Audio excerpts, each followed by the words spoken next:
Isak tangis menyelimuti pemakaman keluarga almarhum pengacara asal Bone, Sulawesi Selatan, Rudi S. Gani, yang tewas ditembak orang tak dikenal ketika makan malam bersama keluarga di malam tahun baru. Dari hasil otopsi, polisi menyebut korban mengalami luka tembak di bagian wajah.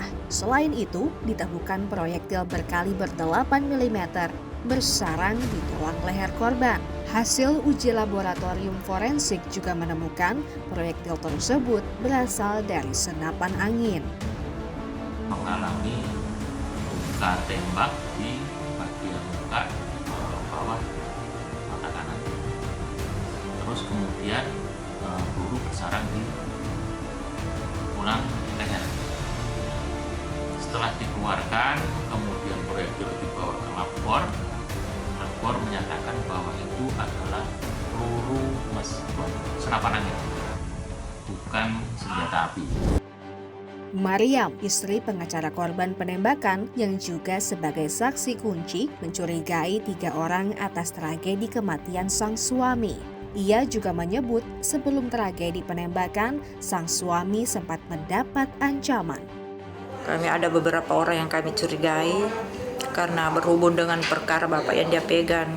Jadi saya curigai mereka. Ada berapa orang, Bu, yang Ibu curigai? Yang saya curigai sih mungkin ada 3 orang. 4 minggu karena waktu itu kami ke lokasi untuk memediasi, ternyata tidak berhasil. Disitulah ada konflik. Penyerangan menggunakan senjata api semakin meresahkan publik.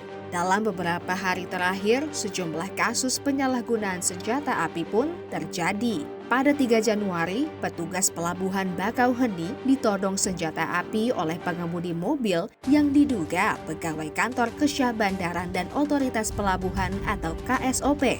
Pegawai KSOP ini menodongkan senjata api karena ingin keluar area pelabuhan tanpa membayar parkir. Atas ulahnya, tersangka terancam hukuman 1 tahun penjara.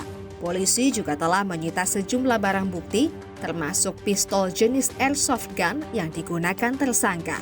Sementara sehari sebelumnya, seorang bos rental mobil tewas ditembak di res area tol pada hari Selasa 2 Januari lalu.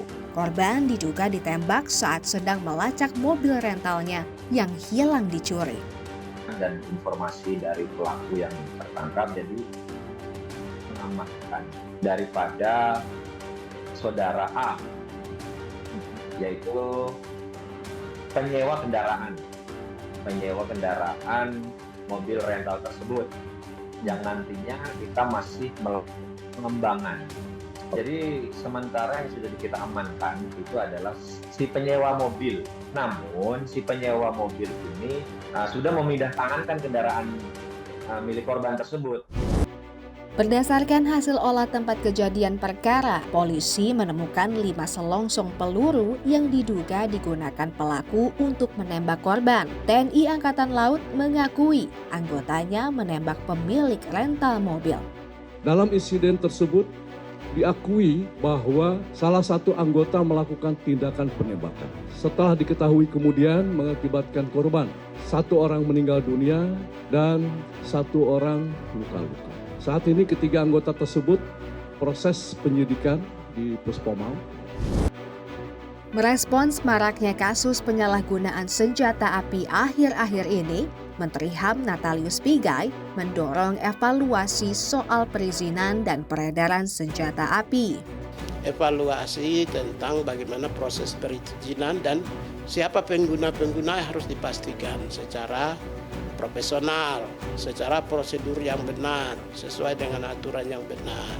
Saya kemungkinan dalam 1-2 hari ini kirim surat ke Panglima TNI dan Kapolri, mungkin juga ke Perbakin untuk mempertimbangkan masukan dari masyarakat dalam rangka pencegahan. Senada, Adrianus Meliala, pakar kriminologi Universitas Indonesia, menyoroti adanya celah dalam sistem seleksi dan evaluasi penggunaan senjata api oleh aparat penegak hukum. Sebetulnya sudah dilakukan. Jadi pada saat mereka mereka pertama kali hendak menggunakan senjata api, mereka dites, ya. Ada beberapa alat tes yang digunakan. Demikian juga mereka melakukan tes penyegaran, ya, secara berkala. Demikian juga ketika mereka hendak melakukan tugas-tugas khusus, seperti misalnya mau masuk sekolah kedinasan atau mendapatkan tugas ke luar negeri, itu lalu ada tes yang baru, gitu ya. Saya menduga bahwa sebetulnya jumlah anggota Polri dan TNI yang menyalahgunakan senjata yang dipegangnya itu masih jauh dari serius, gitu ya. Nah, maka okelah kita kemudian tangani kasusnya, kita adili oknumnya dan kita obati korbannya.